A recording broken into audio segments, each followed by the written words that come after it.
ਸ਼੍ਰੋਮਣੀ ਅਕਾਲੀ ਦਲ ਅੰਮ੍ਰਿਤਸਰ ਵੱਲੋਂ 27 ਦਸੰਬਰ ਨੂੰ ਸ਼੍ਰੀ ਫਤਿਹਗੜ੍ਹ ਸਾਹਿਬ ਵਿਖੇ ਹੋਵੇਗੀ ਮੀਰੀ ਪੀਰੀ ਕਾਨਫਰੰਸ। ਪੰਥ ਸੇਵਕ ਸ਼ਖਸੀਅਤਾਂ ਅਨੁਸਾਰ ਪੰਥ ਦੀ ਮਰਿਆਦਾ ਅਤੇ ਰਵਾਇਤ ਅਨੁਸਾਰੀ ਨਹੀਂ ਸੁਖਬੀਰ ਸਿੰਘ ਬਾਦਲ ਵੱਲੋਂ ਬੇਅਦਬੀਆਂ ਲਈ ਮੰਗੀ ਗਈ ਮੁਆਫੀ। ਜਲਦੀ ਹੀ ਖਤਮ ਹੋਵੇਗਾ ਬਹਿਬਲ ਕਲਾਂ ਇਨਸਾਫ ਮੋਰਚਾ। ਸ਼੍ਰੋਮਣੀ ਅਕਾਲੀ ਦਲ ਅੰਮ੍ਰਿਤਸਰ ਦੀ ਫਤਿਹਗੜ੍ਹ ਸਾਹਿਬ ਵਿਖੇ ਮੀਰੀ ਪੀਰੀ ਕਾਨਫਰੰਸ 27 ਦਸੰਬਰ ਨੂੰ ਰੋਜ਼ਾ ਸ਼ਰੀਫ ਸਾਹਮਣੇ ਹੋਵੇਗੀ। ਪਾਰਟੀ ਦਾ ਕਹਿਣਾ ਹੈ ਕਿ ਮੌਜੂਦਾ ਸਮੇਂ ਵਿੱਚ ਜਦੋਂ ਖਾਲਸਾ ਪੰਥ ਨਾਲ ਧੋਖੇ ਫਰੇਬ ਦੀ ਬਦੌਲਤ ਸ਼੍ਰੋਮਣੀ ਅਕਾਲੀ ਦਲ ਬਾਦਲ ਪੰਜਾਬੀਆਂ ਤੇ ਸਿੱਖ ਕੌਮ ਵਿੱਚ ਨਿਰਾਰਥਕ ਅਤੇ ਬੇਅਸਰ ਹੋ ਕੇ ਰਹਿ ਗਿਆ ਹੈ ਅਤੇ ਬੀਤੇ ਲੰਮੇ ਸਮੇਂ ਤੋਂ ਪੰਜਾਬ ਸੂਬੇ ਅਤੇ ਖਾਲਸਾ ਪੰਥ ਪ੍ਰਤੀ ਸਮੁੱਚੇ ਮਸਲਿਆਂ ਉੱਤੇ ਸ਼੍ਰੋਮਣੀ ਅਕਾਲੀ ਦਲ ਅੰਮ੍ਰਿਤਸਰ ਹੀ ਨਿਰੰਤਰ ਕੌਮਾਂਤਰੀ ਪੱਧਰ ਅਤੇ ਇੰਡੀਆ ਪੱਧਰ ਤੇ ਆਵਾਜ਼ ਉਠਾਉਂਦਾ ਆ ਰਿਹਾ ਹੈ। ਉਸੇ ਸਮੇਂ ਹਮਖਿਆਲ ਪੰਥਕ ਗਰੁੱਪਾਂ ਜਾਂ ਸ਼ਖਸੀਅਤਾਂ ਨੂੰ ਇੱਕ ਪਲੇਟਫਾਰਮ ਤੇ ਇਕੱਤਰ ਕਰਦੇ ਹੋਏ ਖਾਲਸਾ ਪੰਥ ਦੇ ਸੰਤ ਜਰਨੈਲ ਸਿੰਘ ਖਾਲਸਾ ਭਿੰਡਰਾਂਵਾਲਿਆਂ ਵੱਲੋਂ ਵਿਡੇ ਕੌਮ ਦੀ ਆਜ਼ਾਦੀ ਦੇ ਸੰਘਰਸ਼ ਲਈ ਅਸੀਂ ਆਪਣੀਆਂ ਜ਼ਿੰਮੇਵਾਰੀਆਂ ਨੂੰ ਪੂਰਨ ਕਰਨ ਲਈ ਵਚਨਬੱਧ ਵੀ ਹਾਂ ਅਤੇ ਕਿਸੇ ਵੀ ਮਸਲੇ ਉੱਤੇ ਆਪਣੀ ਜ਼ਿੰਮੇਵਾਰੀ ਨਿਭਾਉਣ ਤੋਂ ਪਿੱਛੇ ਨਹੀਂ ਹਟਾਂਗੇ। ਇਸ ਮਿਸ਼ਨ ਨੂੰ ਆਪਣੀ ਮੰਜ਼ਿਲ ਵੱਲ ਵਧਾਉਣ ਹਿੱਤ ਸ਼੍ਰੋਮਣੀ ਅਕਾਲੀ ਦਲ ਅੰਮ੍ਰਿਤਸਰ ਵੱਲੋਂ ਆਪਣੀ ਮੀਰੀ ਪੀਰੀ ਦੀ ਕਾਨਫਰੰਸ, ਜਿਸ ਵਿੱਚ ਸ਼ਹੀਦ ਬਾਬਾ ਜੋਰਾਵਰ ਸਿੰਘ ਜੀ, ਸ਼ਹੀਦ ਬਾਬਾ ਫਤਿਹ ਸਿੰਘ ਜੀ, ਸ਼ਹੀਦ ਮਾਤਾ ਗੁਜਰ ਕੌਰ ਜੀ, ਸ਼ਹੀਦ ਬਾਬਾ ਮੋਤੀ ਸਿੰਘ ਮਹਿਰਾ ਜੀ ਅਤੇ ਦੀਵਾਨ ਟੋਡਰਮਲ ਜੀ ਨੂੰ ਆਪਣੇ ਸ਼ਰਧਾ ਦੇ ਫੁੱਲ ਭੇਟ ਕਰਨ ਹਿੱਤ ਅਤੇ ਖਾਲਸਾ ਪੰਥ ਨੂੰ ਅਗਲੇ ਕੌਮੀ ਸੰਘਰਸ਼ ਦੀ ਅਗਵਾਈ ਦੇਣ ਹਿੱਤ 27 ਦਸੰਬਰ ਨੂੰ ਗੁਰਦੁਆਰਾ ਰਤ ਸਾਹਿਬ ਦੇ ਨਜ਼ਦੀਕ ਰੋਜ਼ਾ ਸ਼ਰੀਫ ਦੇ ਸਾਹਮਣੇ ਰੇਲਵੇ ਲਾਈਨ ਦੇ ਨਾਲ ਮੀਰੀ ਪੀਰੀ ਕਾਨਫਰੰਸ ਕੀਤੀ ਜਾ ਰਹੀ ਹੈ, ਜਿਸ ਵਿੱਚ ਪਾਰਟੀ ਵੱਲੋਂ ਆਪਣੇ ਕੌਮੀ ਸੰਘਰਸ਼ ਹਿੱਤ ਅਤੇ ਕੌਮ ਨੂੰ ਆ ਰਹੀਆਂ ਦਰਪੇਸ਼ ਮੁਸ਼ਕਿਲਾਂ ਦੇ ਹੱਲ ਲਈ ਵਿਚਾਰਾਂ ਕੀਤੀਆਂ ਜਾਣਗੀਆਂ। ਸ਼੍ਰੋਮਣੀ ਅਕਾਲੀ ਦਲ ਨੇ ਇਸ ਕਾਨਫਰੰਸ ਵਿੱਚ ਹਰਮਾਈ ਭਾਈ ਗੁਰੂ ਨਾਨਕ ਨਾਮਲੇਵਾ ਨੂੰ 27 ਦਸੰਬਰ ਨੂੰ ਸਵੇਰੇ 11 ਵਜੇ ਪਹੁੰਚਣ ਦੀ ਜ਼ੋਰਦਾਰ ਅਪੀਲ ਕੀਤੀ ਹੈ। ਪੰਥ ਸੇਵਕ ਸ਼ਖਸੀਅਤਾਂ ਵੱਲੋਂ ਅੱਜ ਇੱਕ ਸਾਂਝੇ ਬਿਆਨ ਵਿੱਚ ਬਾਦਲ ਦਲ ਦੇ ਪ੍ਰਧਾਨ ਸੁਖਬੀਰ ਸਿੰਘ ਬਾਦਲ ਵੱਲੋਂ ਬੇਅਦਬੀ ਮਾਮਲਿਆਂ ਬਾਰੇ ਮੰਗੀ ਗਈ ਮੁਆਫੀ ਬਾਰੇ ਕਿਹਾ ਗਿਆ ਹੈ ਕਿ ਇਹ ਕਾਰਵਾਈ ਖਾਲਸਾ ਪੰਥ ਦੀ ਮਰਿਆਦਾ ਅਤੇ ਰਵਾਇਤ ਦੇ ਅਨੁਸਾਰ ਹੀ ਨਹੀਂ ਹੈ। ਪੰਥ ਸੇਵਕਾਂ ਦਾ ਕਹਿਣਾ ਹੈ ਕਿ ਮੁਆਫੀ ਲਈ ਇਹ ਜ਼ਰੂਰੀ ਹੁੰਦਾ ਹੈ ਕਿ ਗਲਤੀ ਜਾਂ ਗੁਨਾਹ ਦਾ ਅਹਿਸਾਸ ਕੀਤਾ ਜਾਵੇ ਅਤੇ ਨਿਮਾਣੇ ਹੋ ਕੇ ਪਛਤਾਪ ਦੀ ਭਾਵਨਾ ਨਾਲ ਖੁਦ ਨੂੰ ਗੁਰੂ ਖਾਲਸਾ ਪੰਥ ਦੇ ਸਨਮੁਖ ਪੇਸ਼ ਕਰਕੇ ਮਾਫੀ ਮੰਗੀ ਜਾਵੇ। ਉਹਨਾਂ ਦਾ ਕਹਿਣਾ ਹੈ ਕਿ ਸੁਖਬੀਰ ਸਿੰਘ ਬਾਦਲ ਵੱਲੋਂ ਮੰਗੀ ਗਈ ਮੁਆਫੀ ਰਾਜਸੀ ਗਿਣਤੀ ਵਿੱਚੋਂ ਖੁਦ ਨੂੰ ਆਪੇ ਹੀ ਮੁਆਫ ਕਰ ਦੇਣ ਦਾ ਐਲਾਨ ਕਰਨ ਵਾਲੀ ਕਾਰਵਾਈ ਹੈ। ਪੰਥ ਸੇਵਕ ਸ਼ਖਸੀਅਤਾਂ ਨੇ ਕਿਹਾ ਕਿ ਬਾਦਲ ਦਲ ਦੀ ਇਹ ਲੀਡਰਸ਼ਿਪ ਗੁਰੂ ਖਾਲਸਾ ਪੰਥ ਦੀਆਂ ਸੰਸਥਾਵਾਂ, ਗੁਰਮਤਾ ਅਤੇ ਪੰਜ ਪ੍ਰਧਾਨੀ ਅਗਵਾਈ, ਅਕਾਲ ਤਖਤ ਸਾਹਿਬ ਦੀ ਮਾਣ ਮਰਿਆਦਾ, ਖਾਲਸਾਈ ਸਿਧਾਂਤਾਂ, ਪਰੰਪਰਾਵਾਂ ਅਤੇ ਗੁਰਦੁਆਰਾ ਸਾਹਿਬਾਨਾਂ ਦੀ ਸੇਵਾ ਸੰਭਾਲ ਦੇ ਨਿਜ਼ਾਮ ਨੂੰ ਖੋਰਾ ਲਾਉਣ ਲਈ ਜ਼ਿੰਮੇਵਾਰ ਹੈ, ਜਿਸ ਦੇ ਨਤੀਜੇ ਵਜੋਂ ਪੰਥ ਅਤੇ ਪੰਜਾਬ ਅੱਜ ਵਾਲੀ ਗੰਭੀਰ ਸਥਿਤੀ ਦੇ ਸਨਮੁਖ ਹੈ। ਅਜਿਹੇ ਵਿੱਚ ਮਹਿਜ਼ ਇੰਨਾ ਕਹਿ ਦੇਣਾ ਕਿ ਬੇਅਦਬੀ ਮਾਮਲੇ ਪੰਥ ਵਿਰੁੱਧ ਸਾਜ਼ਿਸ਼ ਸਨ ਨਾਲ ਕੋਈ ਨਵੀਂ ਗੱਲ ਸਾਹਮਣੇ ਨਹੀਂ ਆਉਂਦੀ, ਕਿਉਂਕਿ ਗੁਰਸੰਗਤ ਅਤੇ ਖਾਲਸਾ ਪੰਥ ਤਾਂ ਇਹਨਾਂ ਘਟਨਾਵਾਂ ਦੇ ਵੇਲੇ ਤੋਂ ਹੀ ਇਸ ਨੂੰ ਪੰਥ ਵਿਰੁੱਧ ਸਾਜ਼ਿਸ਼ ਕਹਿ ਰਹੇ ਸਨ। ਸਗੋਂ ਸੰਗਤਾਂ ਤੇ ਪੰਥ ਵੱਲੋਂ ਇਹਨਾਂ ਘਟਨਾਕ੍ਰਮਾਂ ਲਈ ਬਾਦਲ ਦਲ ਦੀ ਲੀਡਰਸ਼ਿਪ ਨੂੰ ਇਸ ਦੀ ਭੂਮਿਕਾ ਤੇ ਨਾਕਾਮੀਆਂ ਲਈ ਦੋਸ਼ੀ ਵੀ ਐਲਾਨਿਆ ਗਿਆ ਹੈ। ਸਾਂਝੇ ਬਿਆਨ ਵਿੱਚ ਕਿਹਾ ਗਿਆ ਹੈ ਕਿ ਬੇਅਦਬੀ ਮਾਮਲਿਆਂ ਨੂੰ ਸਾਜ਼ਿਸ਼ ਦੱਸ ਕੇ ਬਾਦਲ ਵੱਲੋਂ ਇਹ ਸਪਸ਼ਟ ਨਹੀਂ ਕੀਤਾ ਗਿਆ ਕਿ ਇਹ ਸਾਜ਼ਿਸ਼ ਕਿਸ ਦੀ ਸੀ। ਇਸ ਤਰ੍ਹਾਂ ਇਹ ਕਥਿਤ ਮੁਆਫੀ ਰਾਹੀਂ ਸਿੱਖਾਂ ਵਿਰੁੱਧ ਸਾਜ਼ਿਸ਼ਾਂ ਕਰਨ ਵਾਲੀ ਇੰਡੀਅਨ ਸਟੇਟ ਨਾਲ ਨੇੜਤਾ ਕਰਨ ਦਾ ਯਤਨ ਕੀਤਾ ਜਾ ਰਿਹਾ ਹੈ। ਪੰਥ ਸੇਵਕਾਂ ਅਨੁਸਾਰ ਬੇਅਦਬੀ, ਪੰਥਕ ਏਕਤਾ ਅਤੇ ਬੰਦੀ ਸਿੰਘਾਂ ਦੀ ਰਿਹਾਈ ਦੇ ਜਿਨ੍ਹਾਂ 3 ਮਾਮਲਿਆਂ ਬਾਰੇ ਬਾਦਲ ਦਲ ਹੁਣ ਸਰਗਰਮ ਹੈ, ਇਹ ਮਸਲੇ ਇਸੇ ਦਲ ਦੀ ਲੀਡਰਸ਼ਿਪ ਨੇ ਸੱਤਾ ਦੇ ਮੁਫਾਦਾਂ ਲਈ ਆਪ ਹੀ ਉਲਝਾਏ ਤੇ ਖਿੰਡਾਏ ਹਨ ਤੇ ਹੁਣ ਬਾਦਲਾਂ ਵੱਲੋਂ ਸੱਤਾ ਵਿੱਚ ਵਾਪਸੀ ਦੇ ਮੁਫਾਦ ਕਰਕੇ ਹੀ ਇਹਨਾਂ ਮਸਲਿਆਂ ਵੱਲ ਪਰਤਿਆ ਜਾ ਰਿਹਾ ਹੈ। ਉਨ੍ਹਾਂ ਕਿਹਾ ਕਿ ਬੇਅਦਬੀ ਮਾਮਲਿਆਂ ਬਾਰੇ ਮੁਆਫੀ ਲਈ ਗੁਨਾਹ ਦਾ ਅਹਿਸਾਸ ਕਰਦਿਆਂ ਪਛਤਾਪ ਦੀ ਭਾਵਨਾ ਵਿੱਚੋਂ ਖਾਲਸਾ ਪੰਥ ਦੇ ਸਨਮੁਖ ਮੁਆਫੀ ਲਈ ਤਲਬਗਾਰ ਹੋਣਾ ਜ਼ਰੂਰੀ ਹੈ। ਪੰਥ ਸੇਵਕ ਸ਼ਖਸੀਅਤਾਂ ਨੇ ਕਿਹਾ ਕਿ ਸੱਤਾ ਦੇ ਮੁਫਾਦਾਂ ਕਰਕੇ ਖਫਾ ਜਾਂ ਵੱਖ ਹੋਏ ਵਿਅਕਤੀਆਂ ਜਾਂ ਧੜਿਆਂ ਦੇ ਇਕੱਠ ਨੂੰ ਪੰਥਕ ਏਕਤਾ ਨਹੀਂ ਕਿਹਾ ਜਾ ਸਕਦਾ। ਪੰਥਕ ਏਕਤਾ ਲਈ ਜ਼ਰੂਰੀ ਹੈ ਕਿ ਜਿਸ ਭਾਵਨਾ, ਸਮਰਪਣ ਤੇ ਅਕਾਲੀ ਚਰਿੱਤਰ ਤਹਿਤ ਸਰਦਾਰ ਤੇਜਾ ਸਿੰਘ ਸਮੁੰਦਰੀ, ਸਰਦਾਰ ਕਰਤਾਰ ਸਿੰਘ ਝੱਬਰ ਅਤੇ ਸਰਦਾਰ ਤੇਜਾ ਸਿੰਘ ਭੁੱਚਰ ਜਿਹੇ ਆਗੂਆਂ ਵੱਲੋਂ ਸ਼੍ਰੋਮਣੀ ਅਕਾਲੀ ਦਲ ਬਣਾਇਆ ਗਿਆ ਸੀ, ਉਸ ਦੀ ਬਹਾਲੀ ਕੀਤੀ ਜਾਵੇ। ਬੰਦੀ ਸਿੰਘਾਂ ਦੇ ਮਾਮਲੇ ਬਾਰੇ ਪੰਥ ਸੇਵਕਾਂ ਨੇ ਕਿਹਾ ਕਿ ਬਾਦਲਾਂ ਵੱਲੋਂ ਸੱਤਾ ਵਿੱਚ ਹੁੰਦਿਆਂ ਜਦੋਂ ਕੇਂਦਰ ਵਿੱਚ ਵੀ ਇਹਨਾਂ ਦੀ ਭਾਈਵਾਲੀ ਸਰਕਾਰ ਸੀ ਤਾਂ ਬੰਦੀ ਸਿੰਘਾਂ ਦਾ ਮਸਲਾ ਹੱਲ ਕਰਨ ਲਈ ਕੁਝ ਨਹੀਂ ਕੀਤਾ ਗਿਆ। ਹੁਣ ਜਦੋਂ ਇਹ ਕੁਝ ਕਰਨ ਦੀ ਸਥਿਤੀ ਵਿੱਚ ਨਹੀਂ ਹਨ ਤੇ ਭਾਜਪਾ ਇਹਨਾਂ ਨੂੰ ਠਿੱਠ ਕਰਨ ਉੱਤੇ ਤੁਲੀ ਹੋਈ ਹੈ ਤਾਂ ਇਹ ਬੰਦੀ ਸਿੰਘਾਂ ਦੇ ਮਾਮਲੇ ਨੂੰ ਆਪਣੇ ਰਾਜਸੀ ਮੁਫਾਦਾਂ ਵਾਸਤੇ ਵਰਤਣ ਦੀ ਕੋਸ਼ਿਸ਼ ਵਿੱਚ ਹੋਰ ਵੀ ਵਧੇਰੇ ਉਲਝਾ ਰਹੇ ਹਨ। ਸਾਂਝੇ ਬਿਆਨ ਵਿੱਚ ਸਿੱਖਾਂ ਲਈ ਭਵਿੱਖ ਦੀ ਮਾਰਗ ਸੇਧ ਬਾਰੇ ਗੱਲ ਕਰਦਿਆਂ ਪੰਥ ਸੇਵਕ ਸ਼ਖਸੀਅਤਾਂ ਨੇ ਕਿਹਾ ਕਿ ਇਹ ਸਮਾਂ ਸਿੱਖਾਂ ਲਈ ਸੁਚੇਤ ਹੋ ਕੇ ਚੱਲਣ ਦਾ ਹੈ। ਕੌਮਾਂਤਰੀ ਪੱਧਰ ਉੱਤੇ ਸੱਤਾ ਦਾ ਤਵਾਜ਼ਨ ਹਿਲ ਰਿਹਾ ਹੈ, ਜਿਸ ਕਾਰਨ ਦੱਖਣੀ ਏਸ਼ੀਆ ਦਾ ਖਿੱਤਾ ਵੱਡੀਆਂ ਤਾਕਤਾਂ ਦੇ ਭੇੜ ਦਾ ਇੱਕ ਕੇਂਦਰ ਬਣ ਰਿਹਾ ਹੈ। ਇੰਡੀਆ ਵਿਚਲੀ ਵਿਪਰਵਾਦੀ ਹਕੂਮਤ ਤੇਜ਼ੀ ਨਾਲ ਵਿਲੱਖਣਤਾਵਾਂ ਭਰਪੂਰ ਇਸ ਖਿੱਤੇ ਨੂੰ ਇੱਕੋ ਹਿੰਦੂਤਵੀ ਰੰਗ ਵਿੱਚ ਰੰਗ ਰਹੀ ਹੈ। ਅਜਿਹੇ ਵਿੱਚ ਆਪਣੇ ਰਾਜਸੀ ਇਤਿਹਾਸ, ਸਾਂਝੀਵਾਲਤਾ ਤੇ ਸਰਬੱਤ ਦੇ ਭਲੇ ਵਾਲੇ ਸਿਧਾਂਤਾਂ ਤੇ ਸਾਂਝ ਸੰਘਰਸ਼ਾਂ ਦੀ ਅਗਵਾਈ ਕਰਨ ਦੀ ਕਾਬਲੀਅਤ ਅਤੇ ਪੰਜਾਬ ਦੀ ਭੂ ਰਣਨੀਤਿਕ ਸਥਿਤੀ ਕਾਰਨ ਸਿੱਖ ਇਸ ਬਣ ਰਹੇ ਹਾਲਾਤ ਦੇ ਕੇਂਦਰ ਵਿੱਚ ਆ ਰਹੇ ਹਨ। ਇਸ ਨਾਲ ਸਿੱਖਾਂ ਦੇ ਸਾਹਮਣੇ ਵੱਡੀਆਂ ਚੁਣੌਤੀਆਂ ਤੇ ਸੰਭਾਵਨਾਵਾਂ ਦੋਵੇਂ ਹੀ ਉੱਭਰ ਰਹੀਆਂ ਹਨ। ਸਿੱਖਾਂ ਲਈ ਆਉਣ ਵਾਲਾ ਸਮਾਂ ਸੰਘਰਸ਼ ਦਾ ਸਮਾਂ ਹੈ। ਸਿੱਖਾਂ ਦੀ ਰਾਜਸੀ ਲੀਡਰਸ਼ਿਪ ਨੂੰ ਦਿੱਲੀ ਦਰਬਾਰ ਦੀ ਸੱਤਾਧਾਰੀ ਧਿਰ ਨਾਲ ਜੁੜਨ ਲਈ ਤਰਲੋ ਮੱਚੀ ਹੋਣ ਦੀ ਬਜਾਏ ਸਾਂਝੇ ਸੰਘਰਸ਼ ਦੀ ਲਾਮਬੰਦੀ ਲਈ ਖੇਤਰੀ ਕੌਮੀਅਤਾਂ, ਵਿਲੱਖਣ ਸਮਾਜੀ ਪਛਾਣਾਂ ਲਈ ਤਾੜੇ ਜਾ ਰਹੇ ਵਰਗ ਅਤੇ ਹੋਰਨਾਂ ਸੰਘਰਸ਼ੀ ਹਿੱਸਿਆਂ ਨਾਲ ਸਾਂਝਾ ਮੁਹਾਜ਼ ਬਣਾਉਣ ਦਾ ਯਤਨ ਕਰਨਾ ਚਾਹੀਦਾ ਹੈ।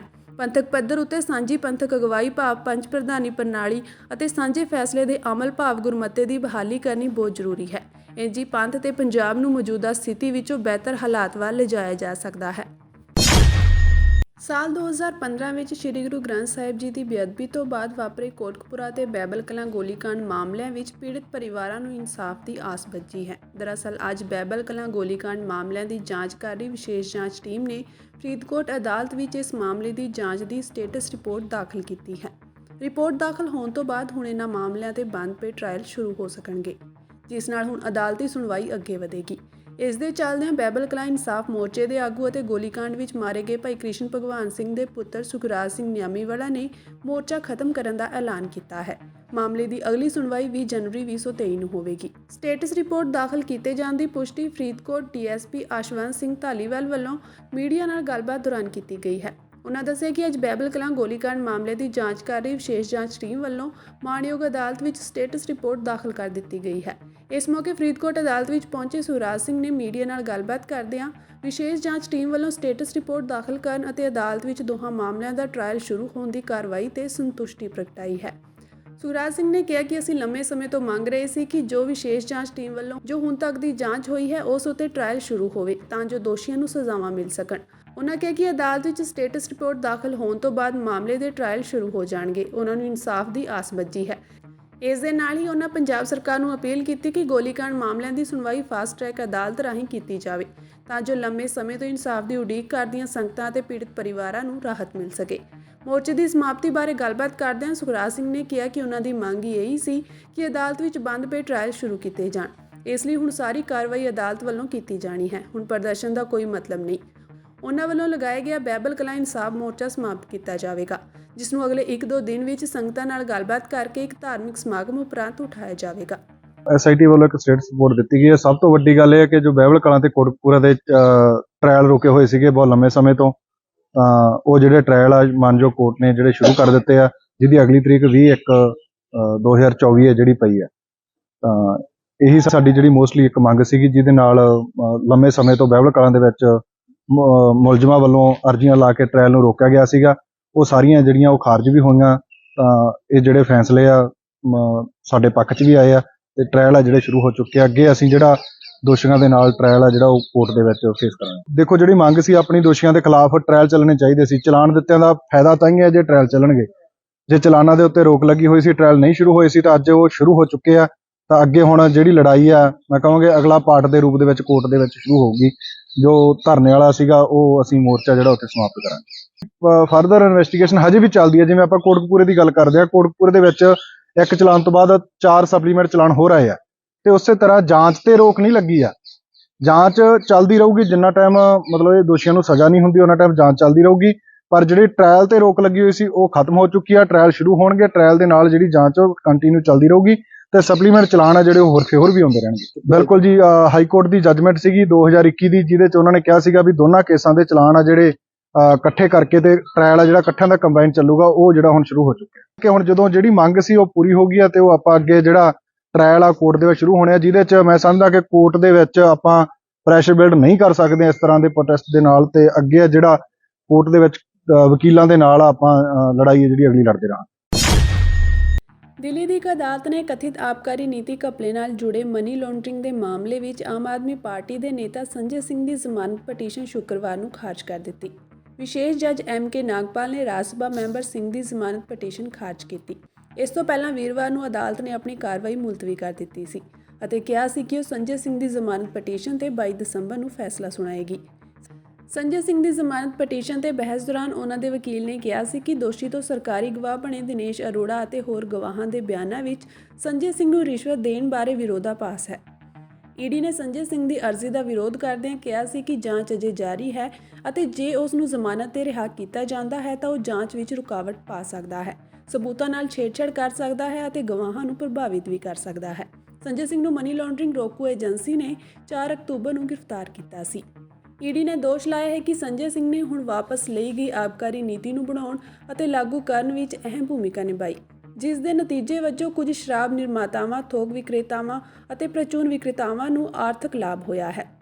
ਸੰਜੇ ਸਿੰਘ ਨੇ ਇਹਨਾਂ ਦੋਸ਼ਾਂ ਤੋਂ ਇਨਕਾਰ ਕੀਤਾ ਹੈ ਅਤੇ ਕਿਹਾ ਹੈ ਕਿ ਉਸਨੇ ਕੁਝ ਵੀ ਗਲਤ ਨਹੀਂ ਕੀਤਾ ਸੀ।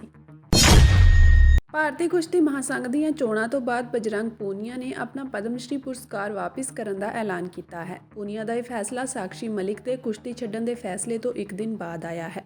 ਪੂਨੀਆ ਨੇ ਕਿਹਾ ਕਿ ਮੈਂ ਪ੍ਰਧਾਨ ਮੰਤਰੀ ਨੂੰ ਆਪਣਾ ਪਦਮ ਸ਼੍ਰੀ ਪੁਰਸਕਾਰ ਵਾਪਿਸ ਕਰ ਰਿਹਾ ਹਾਂ। ਉਹਨਾਂ ਕਿਹਾ ਕਿ ਬ੍ਰਿਜ ਭੂਸ਼ਣ ਸ਼ਰਨ ਸਿੰਘ ਮੁੜ ਤੋਂ ਚੋਣ ਜਿੱਤ ਗਏ ਹਨ, ਇਸ ਕਾਰਨ ਸਾਕਸ਼ੀ ਮਲਿਕ ਨੂੰ ਸੰਨਿਆਸ ਲੈਣਾ ਪਿਆ। ਪੂਨੀਆ ਨੇ ਕਿਹਾ ਕਿ ਅਸੀਂ ਕੁਸ਼ਤੀ ਸੰਘ ਦੇ ਨਤੀਜਿਆਂ ਤੋਂ ਦੁਖੀ ਹਾਂ। ਉਹਨਾਂ ਨੇ ਪੱਤਰ ਵਿੱਚ ਲਿਖਿਆ ਕਿ ਜਨਵਰੀ ਦੇ ਮਹੀਨੇ ਵਿੱਚ ਦੇਸ਼ ਦੀਆਂ ਮਹਿਲਾ ਪਹਿਲਵਾਨਾਂ ਨੇ ਕੁਸ਼ਤੀ ਸੰਘ ਦੇ ਪ੍ਰਧਾਨ ਬ੍ਰਿਜ ਭੂਸ਼ਣ ਸਿੰਘ ਤੇ ਜਿਨਸੀ ਸ਼ੋਸ਼ਣ ਦੇ ਗੰਭੀਰ ਦੋਸ਼ ਲਗਾਏ ਸਨ। ਉਹਨਾਂ ਵਿਰੁੱਧ FIR ਦਰਜ ਕਰਵਾਉਣ ਲਈ ਅਦਾਲਤ ਤੱਕ ਜਾਣਾ ਪਿਆ। ਜਨਵਰੀ ਵਿੱਚ ਸ਼ਿਕਾਇਤਕਰਤਾ ਮਹਿਲਾ ਪਹਿਲਵਾਨਾਂ ਦੀ ਗਿਣਤੀ 19 ਸੀ, ਜੋ ਅਪ੍ਰੈਲ ਤੱਕ ਘਟ ਕੇ 7 ਤੇ ਆ ਗਈ। ਯਾਨੀ ਇਹ 3 ਮਹੀਨਿਆਂ ਵਿੱਚ ਬ੍ਰਿਜ ਭੂਸ਼ਣ ਸਿੰਘ ਨੇ ਆਪਣੀ ਤਾਕਤ ਦੇ ਦਮ ਤੇ ਇਨਸਾਫ ਦੀ ਲੜਾਈ ਵਿੱਚ 12 ਮਹਿਲਾ ਪਹਿਲਵਾਨਾਂ ਨੂੰ ਪਿੱਛੇ ਹਟਾ ਦਿੱਤਾ। ਉਹਨਾਂ ਕਿਹਾ ਕਿ ਜਦੋਂ ਪਹਿਲਵਾਨਾਂ ਨੇ ਆਪਣੇ ਤਮਗੇ ਗੰਗਾ ਵਿੱਚ ਬਹਾਉਣ ਬਾਰੇ ਸੋਚਿਆ ਤਾਂ ਸਾਡੇ ਕੋਚ ਸਹਿਬਾਨ ਅਤੇ ਕਿਸਾਨਾਂ ਨੇ ਸਾਨੂੰ ਅਜਿਹਾ ਨਹੀਂ ਕਰਨ ਦਿੱਤਾ। ਉਸ ਸਮੇਂ ਇੱਕ ਜ਼ਿੰਮੇਵਾਰ ਮੰਤਰੀ ਦਾ ਫੋਨ ਆਇਆ ਤੇ ਸਾਨੂੰ ਕਿਹਾ ਗਿਆ ਕਿ ਵਾਪਿਸ ਆ ਜਾਓ, ਸਾਡੇ ਨਾਲ ਇਨਸਾਫ ਕੀਤਾ ਜਾਵੇਗਾ। ਇਸ ਦੌਰਾਨ ਅਸੀਂ ਆਪਣੇ ਗ੍ਰਹਿ ਮੰਤਰੀ ਨੂੰ ਵੀ ਮਿਲੇ, ਜਿਸ ਵਿੱਚ ਉਹਨਾਂ ਨੇ ਸਾਨੂੰ ਭਰੋਸਾ ਦਿਵਾਇਆ ਕਿ ਉਹ ਮਹਿਲਾ ਪਹਿਲਵਾਨਾਂ ਨੂੰ ਇਨਸਾਫ ਦਿਵਾਉਣ ਵਿੱਚ ਸਹਿਯੋਗ ਦੇਣਗੇ ਅਤੇ ਬ੍ਰਿਜ ਭੂਸ਼ਣ ਅਤੇ ਉਸ ਦੇ ਪਰਿਵਾਰ ਅਤੇ ਉਸ ਦੇ ਸਾਥੀਆਂ ਨੂੰ ਕੁਸ਼ਤੀ ਫੈਡਰੇਸ਼ਨ ਵਿੱਚੋਂ ਬਾਹਰ ਕੱਢ ਦੇਣਗੇ। ਅਸੀਂ ਉਸ ਦੀ ਸਲਾਹ ਮੰਨ ਲਈ ਅਤੇ ਆਪਣਾ ਅੰਦੋਲਨ ਖਤਮ ਕਰ ਦਿੱਤਾ। ਪੂਨੀਆ ਨੇ ਕਿਹਾ ਕਿ 21 ਦਸੰਬਰ ਨੂੰ ਹੋਈਆਂ ਕੁਸ਼ਤੀ ਸੰਘ ਦੀਆਂ ਚੋਣਾਂ ਵਿੱਚ ਬ੍ਰਿਜ ਭੂਸ਼ਣ ਨੇ ਇੱਕ ਵਾਰ ਫਿਰ ਜਿੱਤ ਦਰਜ ਕੀਤੀ ਹੈ। ਉਹਨਾਂ ਕਿਹਾ ਕਿ ਮਹਿਲਾ ਪਹਿਲਵਾਨਾਂ ਦਾ ਜਿਨਸੀ ਸ਼ੋਸ਼ਣ ਕਰਨ ਵਾਲਾ ਵਿਅਕਤੀ ਫਿਰ ਖੁੱਲ੍ਹੇਆਮ ਕੁਸ਼ਤੀ ਦਾ ਪ੍ਰਬੰਧਨ ਕਰਨ ਵਾਲੀ ਇਕਾਈ ਤੇ ਆਪਣੇ ਦਬਦਬੇ ਦਾ ਦਾਅਵਾ ਕਰ ਰਿਹਾ ਸੀ।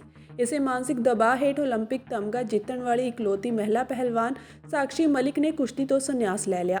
ਅਸੀਂ ਸਾਰਿਆਂ ਨੇ ਰੋਂਦੇ ਹੋਏ ਰਾਤ ਕੱਟੀ। ਸਾਲ 2019 ਵਿੱਚ ਮੈਨੂੰ ਪਦਮ ਸ਼੍ਰੀ ਨਾਲ ਸਨਮਾਨਿਤ ਕੀਤਾ ਗਿਆ ਸੀ। ਖੇਲ ਰਤਨ ਅਤੇ ਅਰਜੁਨ ਐਵਾਰਡ ਨਾਲ ਵੀ ਸਨਮਾਨਿਤ ਕੀਤਾ ਗਿਆ। ਜਦੋਂ ਮੈਨੂੰ ਇਹ ਸਨਮਾਨ ਮਿਲਿਆ ਤਾਂ ਮੈਂ ਬਹੁਤ ਖੁਸ਼ ਸੀ। ਲੱਗਦਾ ਸੀ ਕਿ ਜ਼ਿੰਦਗੀ ਸਫਲ ਹੋ ਗਈ, ਪਰ ਅੱਜ ਮੈਂ ਉਸ ਤੋਂ ਵੀ ਵੱਧ ਦੁਖੀ ਹਾਂ ਅਤੇ ਇਹ ਸਨਮਾਨ ਮੈਨੂੰ ਦੁਖੀ ਕਰ ਰਹੇ ਹਨ। ਕਾਰਨ ਇਹ ਹੈ ਕਿ ਜਿਸ ਕੁਸ਼ਤੀ ਵਿੱਚ ਸਾਨੂੰ ਇਹ ਸਨਮਾਨ ਮਿਲਿਆ ਹੈ, ਸਾਡੀਆਂ ਸਾਥੀ ਮਹਿਲਾ ਪਹਿਲਵਾਨਾਂ ਨੂੰ ਆਪਣੀ ਸੁਰੱਖਿਆ ਲਈ ਉਹੀ ਕੁਸ਼ਤੀ ਛੱਡਣੀ ਪੈ ਰਹੀ ਹੈ। ਅਸੀਂ ਸਤਿਕਾਰਯੋਗ ਪਹਿਲਵਾਨ ਕੁਝ ਨਹੀਂ ਕਰ ਸਕੇ। ਮਹਿਲਾ ਪਹਿਲਵਾਨਾਂ ਦੇ ਅਪਮਾਨ ਤੋਂ ਬਾਅਦ ਮੈਂ ਸਤਿਕਾਰ ਵਾਲੀ ਜ਼ਿੰਦਗੀ ਜੀ ਨਹੀਂ ਸਕਾਂਗਾ। ਇਸ ਲਈ ਇਹ ਸਨਮਾਨ ਮੈਂ ਵਾਪਸ ਕਰ ਰਿਹਾ ਹਾਂ। ਕਾਂਗਰਸ ਦੇ ਸਾਬਕਾ ਪ੍ਰਧਾਨ ਰਾਹੁਲ ਗਾਂਧੀ ਨੇ ਸ਼ੁੱਕਰਵਾਰ ਨੂੰ ਇਲਜ਼ਾਮ ਲਗਾਇਆ ਕਿ ਸੰਸਦ ਦੇ ਹਾਲ ਹੀ ਦੇ ਸਰਦ ਰੁੱਤ ਸੈਸ਼ਨ ਵਿੱਚ ਵਿਰੋਧੀ ਧਿਰ ਦੇ 146 ਸੰਸਦ ਮੈਂਬਰਾਂ ਨੂੰ ਮੁਅੱਤਲ ਕਰਕੇ ਨਾ ਸਿਰਫ ਉਹਨਾਂ ਦਾ ਅਪਮਾਨ ਕੀਤਾ ਗਿਆ, ਸਗੋਂ ਦੇਸ਼ ਦੇ 60% ਲੋਕਾਂ ਨੂੰ ਵੀ ਚੁੱਪ ਕਰਵਾਇਆ ਗਿਆ। ਸੰਸਦ ਮੈਂਬਰਾਂ ਦੀ ਮੁਅੱਤਲੀ ਵਿਰੁੱਧ ਜੰਤਰ ਮੰਤਰ ਵਿਖੇ ਵਿਰੋਧੀ ਪਾਰਟੀਆਂ ਵੱਲੋਂ ਕੀਤੇ ਗਏ ਪ੍ਰਦਰਸ਼ਨ ਨੂੰ ਸੰਬੋਧਨ ਕਰਦਿਆਂ ਉਹਨਾਂ ਇਹ ਕਿਹਾ ਕਿ ਇਹ ਲੜਾਈ ਨਫ਼ਰਤ ਅਤੇ ਪਿਆਰ ਦੀ ਹੈ ਅਤੇ ਭਾਰਤੀ ਜਨਤਾ ਪਾਰਟੀ ਜਿੰਨੀ ਨਫ਼ਰਤ ਫੈਲਾਉਂਦੀ ਹੈ, ਇੰਡੀਆ ਗੱਠਜੋੜ ਓਨਾ ਹੀ ਪਿਆਰ, ਭਾਈਚਾਰਾ ਅਤੇ ਏਕਤਾ ਫੈਲਾਏਗਾ। ਰਾਹੁਲ ਗਾਂਧੀ ਨੇ ਕਿਹਾ ਕਿ ਇੰਡੀਆ ਗੱਠਜੋੜ ਪੂਰੀ ਤਰ੍ਹਾਂ ਇਕਜੁੱਟ ਹੈ। ਉਹਨਾਂ ਕਿਹਾ ਕਿ ਲੋਕ ਸਭਾ ਦੀ ਦਰਸ਼ਕ ਗੈਲਰੀ ਵਿੱਚੋਂ 2 ਨੌਜਵਾਨਾਂ ਵੱਲੋਂ ਸਦਨ ਵਿੱਚ ਛਾਲਾਂ ਮਾਰਨਾ ਯਕੀਨੀ ਤੌਰ ਤੇ ਸੁਰੱਖਿਆ ਵਿੱਚ ਕੁਤਾਹੀ ਹੈ, ਪਰ ਇਸ ਦਾ ਕਾਰਨ ਬੇਰੁਜ਼ਗਾਰੀ ਹੈ। ਰਾਹੁਲ ਗਾਂਧੀ ਨੇ ਕਿਹਾ ਕਿ ਮੁਅੱਤਲ ਕੀਤੇ ਗਏ ਸੰਸਦ ਮੈਂਬਰ ਸਿਰਫ ਵਿਅਕਤੀ ਨਹੀਂ ਹਨ, ਸਗੋਂ ਭਾਰਤ ਦੇ ਲੋਕਾਂ ਦੀ ਆਵਾਜ਼ ਹਨ। ਸਰਕਾਰ ਨੇ ਨਾ ਸਿਰਫ ਲਗਭਗ 150 ਸੰਸਦ ਮੈਂਬਰਾਂ ਦਾ ਅਪਮਾਨ ਕੀਤਾ ਹੈ, ਸਗੋਂ 60% ਦੀ ਜਨਤਾ ਦਾ ਮੂੰਹ ਵੀ ਬੰਦ ਕਰਵਾਇਆ ਹੈ।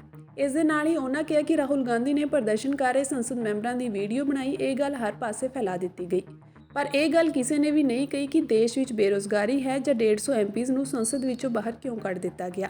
ਸਰਦ ਰੁੱਤ ਸੈਸ਼ਨ ਦੇ ਕੁਝ ਦਿਨਾਂ ਦੇ ਅੰਦਰ ਹੀ 146 ਸੰਸਦ ਮੈਂਬਰਾਂ ਨੂੰ ਲੋਕ ਸਭਾ ਤੇ ਰਾਜ ਸਭਾ ਤੋਂ ਸਦਨ ਵਿੱਚ ਤਖਤੀਆਂ ਲਹਿਰਾਉਣ ਅਤੇ ਨਾਅਰੇਬਾਜ਼ੀ ਕਰਨ ਲਈ ਮੁਅੱਤਲ ਕਰ ਦਿੱਤਾ ਗਿਆ ਸੀ। ਇਨ੍ਹਾਂ ਵਿੱਚੋਂ ਜ਼ਿਆਦਾਤਰ ਮੈਂਬਰਾਂ ਨੂੰ ਸਰਦ ਰੁੱਤ ਸੈਸ਼ਨ ਦੇ ਬਾਕੀ ਰਹਿੰਦੇ ਸਮੇਂ ਲਈ ਮੁਅੱਤਲ ਕਰ ਦਿੱਤਾ ਗਿਆ ਸੀ ਅਤੇ ਸੈਸ਼ਨ ਖਤਮ ਹੋਣ ਤੋਂ ਬਾਅਦ ਇਨ੍ਹਾਂ ਦੀ ਮੁਅੱਤਲੀ ਵੀ ਆਪਣੇ ਆਪ ਖਤਮ ਹੋ ਗਈ ਹੈ।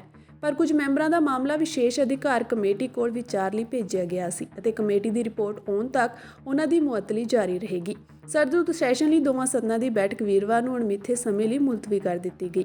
ਵਿਰੋਧੀ ਗੱਠਜੋੜ India national development inclusive alliance ਦੇ ਸੰਸਦ ਮੈਂਬਰ 13 ਦਸੰਬਰ ਨੂੰ ਸੰਸਦ ਦੀ ਸੁਰੱਖਿਆ ਵਿੱਚ ਕੁਤਾਹੀ ਦੀ ਘਟਨਾ ਬਾਰੇ ਗ੍ਰਹਿ ਮੰਤਰੀ ਅਮਿਤ ਸ਼ਾਹ ਤੋਂ ਬਿਆਨ ਦੀ ਮੰਗ ਕਰ ਰਹੇ ਸਨ। सबसे पहली बात, अंदर कैसे आए? सिक्योरिटी ब्रीच की बात हुई, सही है, अंदर कैसे आए, पार्लियामेंट के अंदर वो गैस का सिलेंडर ले आए। अगर गैस का सिलेंडर ला सकते थे तो कुछ और भी ला सकते थे।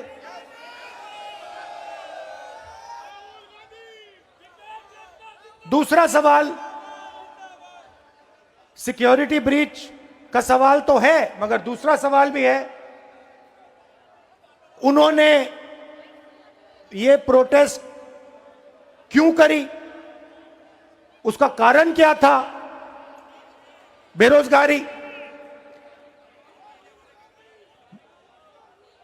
देश में भयंकर बेरोजगारी। इस देश का युवा आज रोजगार नहीं पा सकता है। 7.5 घंटे नरेंद्र मोदी जी की सरकार में हिंदुस्तान का युवा सेलफोन पे बैठा है। क्यों? क्योंकि नरेंद्र मोदी जी ने उसको रोजगार नहीं दिया है, रोजगार उससे छीन लिया है और उसको एक ही रास्ता दिया है, सेल फोन पर इंस्टाग्राम को मतलब देखते रहो, 24 घंटा देखते रहो। यह है हिंदुस्तान की हालत, सच्ची हालत। इसीलिए ये जो युवा थे जिन्होंने सिक्योरिटी ब्रीच जरूर की, वो भी आपकी गलती है, इसलिए वो पार्लियामेंट हाउस में कूद कर आए। ये भावना हिंदुस्तान के हर युवा के दिल में है। अब देखिए, मीडिया में यह बात नहीं आई कि देश में बेरोजगारी है।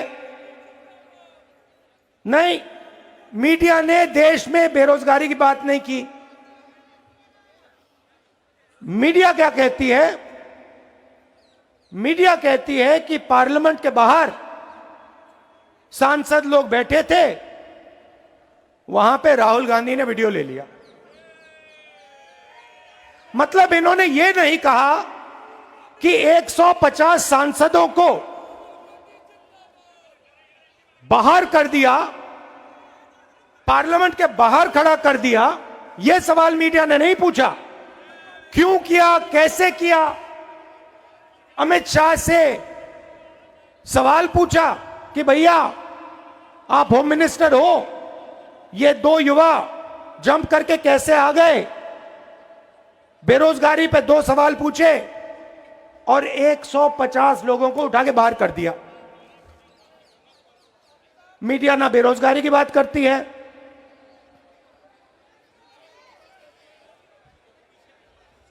ध्यान इधर उधर कराती है। ये जो 150 लोग हैं, किसी ने अपने भाषण में पहले बोला,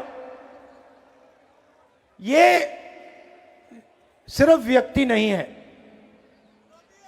ये हिंदुस्तान की जनता की आवाज है।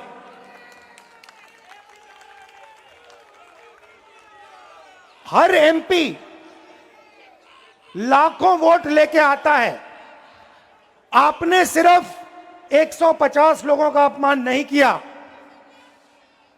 आपने हिंदुस्तान की 60% जनता का मुंह ਬੰਦ किया है। ਕੋਰੋਨਾ ਦਾ JN1 ਵੈਰੀਐਂਟ ਭਾਰਤ ਵਿੱਚ ਤੇਜ਼ੀ ਨਾਲ ਫੈਲ ਰਿਹਾ ਹੈ। ਪਿਛਲੇ 24 ਘੰਟਿਆਂ ਵਿੱਚ ਦੇਸ਼ ਭਰ ਵਿੱਚ ਕੋਰੋਨਾ ਦੇ 640 ਮਾਮਲੇ ਦਰਜ ਕੀਤੇ ਗਏ ਹਨ, ਜਦਕਿ ਇੱਕ ਦੀ ਮੌਤ ਹੋ ਗਈ ਹੈ। ਸਿਹਤ ਮੰਤਰਾਲੇ ਦੇ ਅਨੁਸਾਰ ਦੇਸ਼ ਵਿੱਚ ਸਰਗਰਮ ਮਾਮਲਿਆਂ ਦੀ ਗਿਣਤੀ 2997 ਤੱਕ ਪਹੁੰਚ ਗਈ ਹੈ। ਇੱਕ ਦਿਨ ਪਹਿਲਾਂ ਇਹ ਅੰਕੜਾ 2669 ਸੀ। ਸਿਹਤ ਮੰਤਰਾਲੇ ਅਨੁਸਾਰ ਇਕੱਲੇ ਕੇਰਲ ਵਿੱਚ 2606 ਐਕਟਿਵ ਕੇਸ ਸਾਹਮਣੇ ਆਏ ਹਨ। ਇਹ ਦੇਸ਼ ਵਿੱਚ ਸਭ ਤੋਂ ਵੱਧ ਹੈ। ਇੱਥੇ 21 ਦਸੰਬਰ ਨੂੰ ਕੋਰੋਨਾ ਦੇ 665 ਨਵੇਂ ਮਾਮਲੇ ਸਾਹਮਣੇ ਆਏ ਸਨ। ਇੱਕ ਮਰੀਜ਼ ਦੀ ਮੌਤ ਵੀ ਹੋ ਗਈ ਹੈ।